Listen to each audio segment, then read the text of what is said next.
Yummy. Yummy? What are you eating?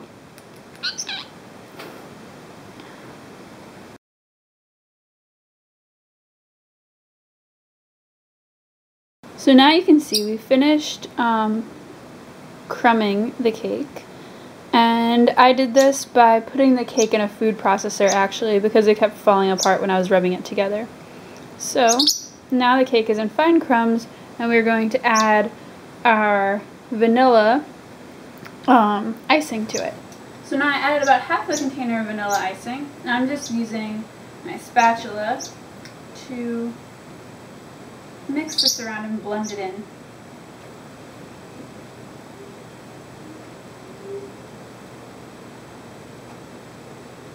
It might help to tell the consistency if you use your fingers instead of the spatula once you have it semi-blended in.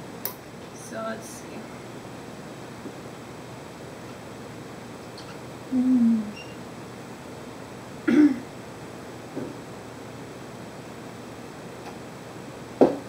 So now this seems like just about the right consistency because we can form this cake mixture into a nice ball. This is our huge cake ball right now. Looks perfect. So now what we're going to do is form it into smaller balls. So I rolled out about 18 balls. I actually made them a little bit smaller just so I would have more. And I'm just going to show you my rolling technique really fast. So what I was doing is I gathered them into a ball and then squeezed back and forth in between my hands several times like this.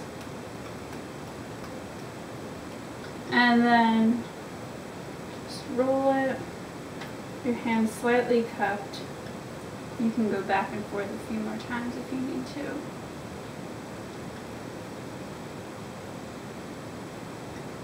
Kind of make it as even as possible. Although you're still going to have some bumps in it if you're doing it by hand, most likely, unless you're really good at this. But that's good enough. So right now I'm just evening them out a little bit before I put them in the freezer to chill and harden a little bit.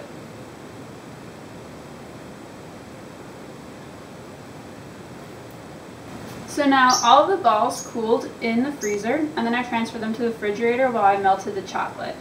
Now I got the candy coating and I have one package of it and I mixed it with oil to make it thinner so it flows better.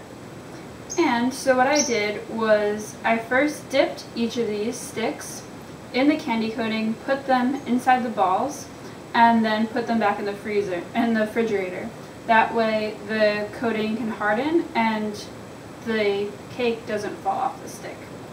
Now, what I'm doing is I'm just dipping this into my candy coating. So you would just want to dip it in. And then, because mine's not deep enough, I have to roll it a little bit, which is not ideal, but it still works. And then just take it right out and kind of hold it at an upwards angle and tap it a little bit, but it should be good. It shouldn't need too much to come off. And then put it in your styrofoam and you're good. So I'll show you one more. So you want to dip and spin and take it out. Let whatever is falling off drip off. Here are the finished cake pops. As you can see, I used a speckled candy coating since I used confetti cake inside, so I figured that looked kind of good. And so, in summary, I had one box of cake mix, one bag of candy coating, and was able to make 18 about golf ball sized pops. So if you want to make more, you know how to scale that proportionally. And just make sure, the biggest thing is when you have your candy coating, make sure you add some oil to that, because to make it liquidy, otherwise it's going to be very clumpy and won't make a nice smooth cover on your cake pops. So enjoy! Thanks for watching.